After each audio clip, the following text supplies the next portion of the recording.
अस्सलाम वालेकुम नाज़रीन, मेरा नाम लियाकत इलियास है और आप देख रहे हैं हमारा YouTube channel Liaquat Ilyas.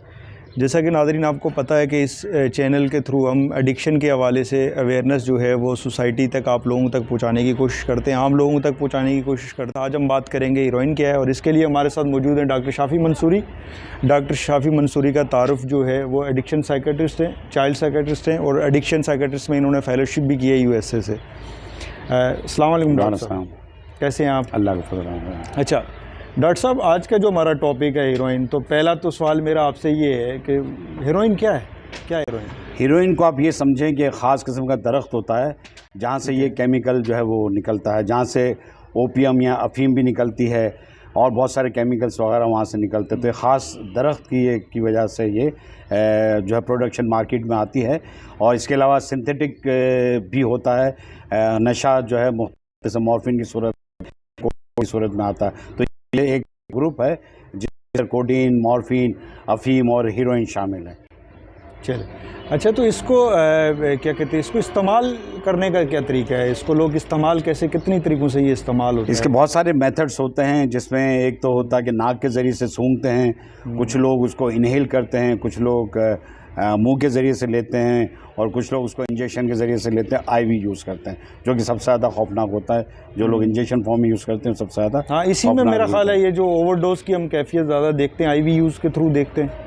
IV से बहुत सारे मसाइल पैदा हो सकते हैं, उसमें बहुत सारे इन्फेक्शंस के चांसेस बहुत ज़्यादा होते हैं, क्योंकि नीडल्स वगैरह की शेयरिंग हो सकती है या इन्फेक्शंस वगैरह हो जाए। अगर वो नीडल्स वगैरह डर्टी है, उसका अगर इस्तेमाल किया जाए तो बहुत सारे इन्फेक्शन हो सकते हैं उसकी वजह से, जैसे लीवर वगैरह में है और हार्ट वगैरह में। हाँ, इन्फेक्शन में जैसे आपने कहा कि ये जैसे मैं एक स्टडी है जिसमें ये कि ID यूज़र जो है पाकिस्तान के अंदर जो HIV हमारे पास पॉजिटिव है, उनके अंदर जो मोस्ट नंबर्स HIV पॉजिटिव में वो ID यूज़र हैं, यानी वो जो इंजेक्शन के थ्रू नशा करते हैं। तो ये बिल्कुल एक जी हाँ, बिल्कुल आप सही कह रहे हैं कि सबसे ज़्यादा इससे जो मसले मसाइल पैदा हुए हैं पास में, वो HIV वगैरह का होना है। इसके अलावा हेपेटाइटिस वगैरह भी है, एंडोकार्डाइटिस है। तो इसकी वजह से लिवर भी आपका डैमेज हो सकता है और HIV की वजह से आपको एड्स हो सकता है, जिसकी वजह से पूरा आपका बॉडी का इम्यून सिस्टम ख़त्म हो सकता है। उसकी वजह से कार्डियक इशूज़ भी हो सकते हैं, इसको एंडोकार्डाइटिस वगैरह कहते हैं। तो इसके इफ़ेक्ट्स क्या हैं?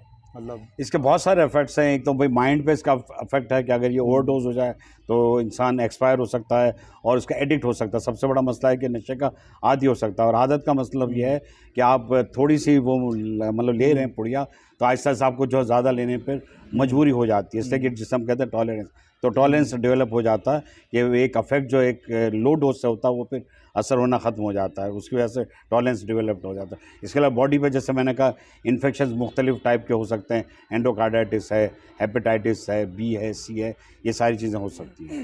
अच्छा तो सर, जैसे आपने बताया कि इसके इस्तेमाल के ये मुख्तलिफ़ तरीके हैं, जो कि जैसे आपने बताया IV यूज़ के, जो कि बहुत मोस्ट डेंजरस है। सबसे ख़तरनाक बात ये कि आपको ख़तरनाक बीमारियां जो लाइलाज बीमारियां वो आपको हो सकती है, जैसे कि HIV।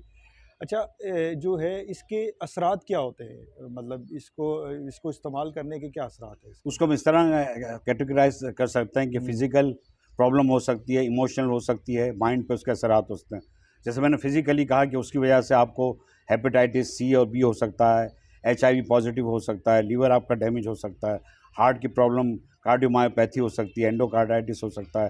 तो ये सारी प्रॉब्लम हो सकती है, सॉइलिंग हो सकती है, जिस जगह आपने लिया है उस जगह प्रॉब्लम हो सकती है।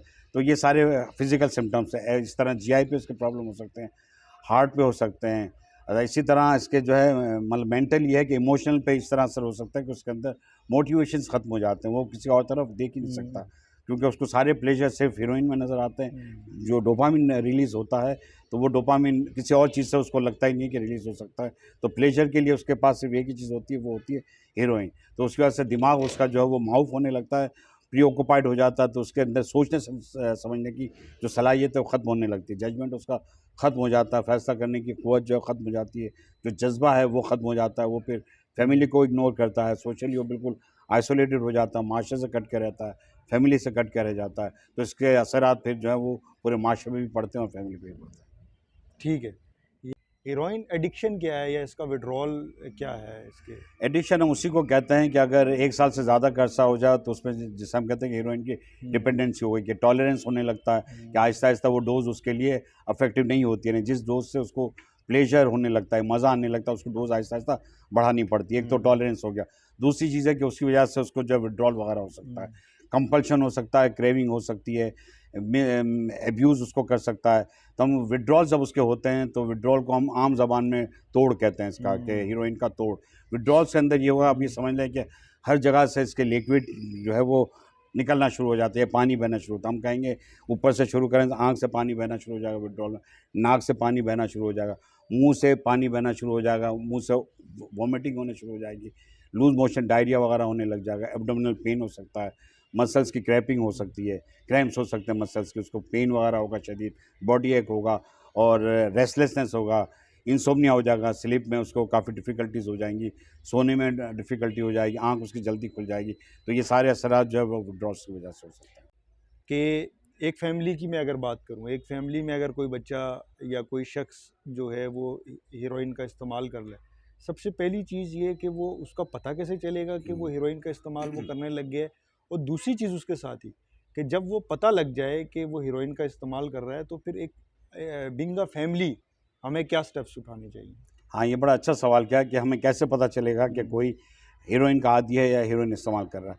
पहले तो उसके जो है फिज़िकल सिम्पटम्स वगैरह अपीयर होना शुरू हो जाएँगे कि उसका खाना-पीना जो है डिस्टर्ब हो जाएगा, लॉस ऑफ एपेटाइट होगा, स्लीप उसकी डिस्टर्ब हो जाएगी, बिहेवियर में उसके बहुत सारे चेंजेस आ जाएंगे, बिहेवियर उसका चेंज हो जाएगा, लोगों से मिलना-जुलना कम हो जाएगा, फैमिली से वो कटा हुआ रहेगा, आइसोलेटेड हो जाएगा और फिज़िकल सिम्पटम्स के अंदर ये होगा कि बेचैनी सी उसके कैफ़ियत में होगी, एंगर बहुत ज़्यादा हो जाएगा और इस तरह वो मतलब बातचीत द्वारा भी जो है वो सही से नहीं कर पाएगा। इसी तरह जब फिज़िकल के बाद हम उसके आई का अगर एग्ज़ामिनेशन करेंगे तो आई के अंदर जो प्यूपिल्स है उसकी कंस्ट्रिक्शन मिलेगी। इसका मतलब है कि प्यूपिल्स अगर कंस्ट्रिक्टेड है, इसका मतलब है कि वो उसका इस्तेमाल कर रहा है और अगर विथड्रॉल्स होंगे तो फिर प्यूपिल्स जो है वो डायलेटेड होती है। ये हाँ, एक मतलब फिज़िकल जैसे वो एग्ज़ामिनेशन होता है। रूटीन की चीज़ों से थोड़ा वो कटना शुरू हो जाएगा, स्लो हो जाएगा जी, थोड़ा-सा चीज़ों के अंदर। बिल्कुल। क्योंकि आम लोगों को तो ये आइज़ में मेरा ख़्याल है कि शायद ना पता चले, एक आम फैमिली मेंबर्स जी, को। बिल्कुल। तो ये फिज़िकल एग्ज़ामिनेशन एक हाँ, डॉक्टर ही कर सकता है हाँ, जो हाँ। उसका लेकिन एक्सपर्ट होगा। आम लोग उसको देख के कैसे जो है अंदाज़ा हाँ, मैंने वही लगाएँ कि बताया कि इसके रवैये में बड़ा फ़र्क रवैये पड़ेगा के कि अंदर रवैया फ़र्क जो है आएगा, बिल्कुल ठीक है। टोटल चेंज हो जाएगा। हुँ, काम की परफ़ॉर्मेंस पे उसके फ़र्क पड़ेगा। जहाँ जॉब कर रहा है, जॉब के अंदर भी उसके परफ़ॉर्मेंस काफ़ी डिटोरिएट हो जाएगी। फैमिली फ़ंक्शन उसका जो है वो कम हो जाएगा। इस तरह माशरे पे जो है उसके जो रोल्स हैं, वो रोल्स जो है सही से वो अदा नहीं कर ठीक है। पाएगा। तो करना क्या चाहिए फैमिली मेंबर्स को जब उनको लगे कि उनका बच्चा किसी ऐसी एडिक्शन में मुब्तला है, हीरोइन जैसी, तो वो उनको क्या स्टेप्स लेने चाहिए? हाँ, सबसे पहले तो उनको कॉन्टैक्ट करना चाहिए साइकियाट्रिस्ट से, साइकोलॉजिस्ट से या ऐसे इदारों से जो रिहैबिलिटेशन सेंटर के नाम से खुद हैं।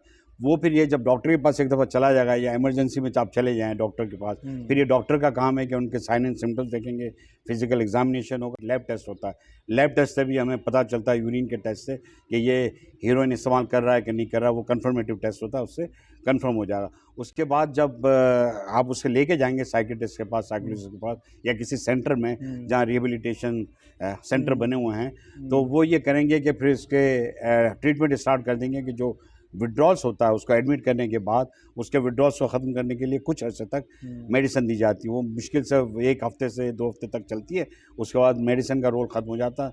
जब उसके विथड्रॉल्स ख़त्म हो जाते हैं तो फिर साइकोथेरेपी, काउंसलिंग वगैरह शुरू हो जाती है। फिर 1 टू 1 थेरेपी भी होती है, काउंसलिंग होती है, ग्रुप्स होते हैं जिसमें उसको एजुकेट किया जाता है, साइको एजुकेशन होती है, ड्रग्स के बारे में इन्फॉर्मेशन दी जाती है।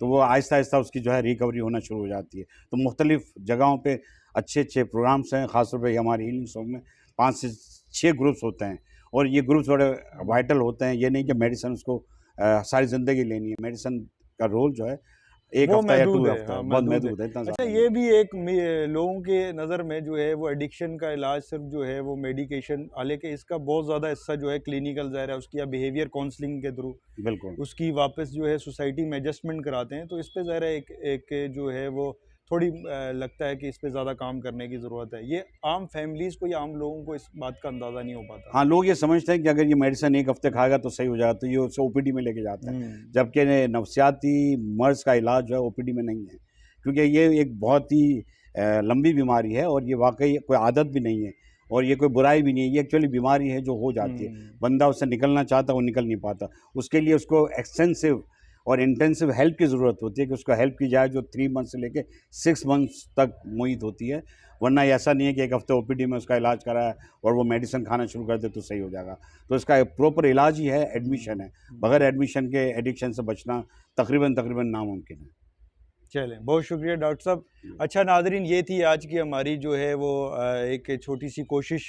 हमने हीरोइन एडिक्शन के हवाले से वीडियो जो कि डॉक्टर शाफ़ी मंसूरी जो कि एडिक्शन साइकियाट्रिस्ट हैं, इनके थ्रू ये मालूमात आप तक पहुंचाने की कोशिश की। बिल्कुल मैं एक चीज़ ऐड करना चाहूँगा कि जैसे इन्होंने बताया कि फ़िज़िकल सिम्टम्स में ज़ाहिर आम लोगों को कि उसका वेट कम होना शुरू हो जाएगा वो सुस्त होना शुरू हो जाएगा, उसके काम में अदम दिलचस्पी है, अगर वो स्टूडेंट है तो पढ़ाई में जो है उसकी दिलचस्पी या उसमें जो है वो एब्सेंट्स शुरू हो जाएंगे। तो जब भी इस तरीके की चीज़ें उम्मन ये होता है, फैमिली एज़ कम्युनिटी जो हमारा रवैया होता है वो ये कहते हैं, हम कहते हैं कि बेहतर हो जाएगा, बेहतर हो जाएगा, और इंतज़ार करते हैं और ये एक सोच रखते हैं कि कुछ ना कुछ बेहतर हो जाएगा वक्त के साथ। मैं ये समझता हूँ कि अगर आपको आपके फैमिली मेम्बर्स में या आपके आस पड़ोस में आपको पता लगता है कि कोई शख्स जो कि हीरोइन एडिक्शन का शिकार है या किसी भी एडिक्शन का शिकार है, तो बिल्कुल भी वक्त ज़ाया ना करें और उसको जो कि इसके मुआलिज हैं, जो कि साइकियाट्रिस्ट या जो भी सेटअप्स हैं, नफ्सियाती अस्पताल है, रिहैब सेंटर्स हैं, उनमें फ़ौरी तौर पे रब्ता करें अपने बच्चों को, और जो भी एडिक्शन का शिकार लोग हैं उनको वहाँ तक पहुँचाएँ ताकि उनकी बरवक्त मदद हो सके और उनको नशे जैसी ख़तरनाक बीमारी से हम उसको बाहर निकाल सकते हैं। ये भी एक ज़रूरी बात जो डॉक्टर साहब ने आपको बताई कि नशा जो है वो एक बीमारी है, ये बिल्कुल भी लानत या किरदार की ख़राबी नहीं है, ये एक बीमारी है और हमें उसको एक मरीज़ समझते हुए जैसे दूसरी बीमारियों में हम इसके ट्रीटमेंट के लिए जाते हैं, तो हमें बिल्कुल इसी तरीके से एडिक्शन के ट्रीटमेंट के लिए भी मुख्तलिफ़ हॉस्पिटल्स में या जो भी इनकी इलाजगाहें हैं उनमें जाके उनसे रब्ता करना चाहिए और बर वक्त अपने बच्चों की हेल्प करनी चाहिए। बहुत बहुत शुक्रिया नाज़रीन। बहुत शुक्रिया।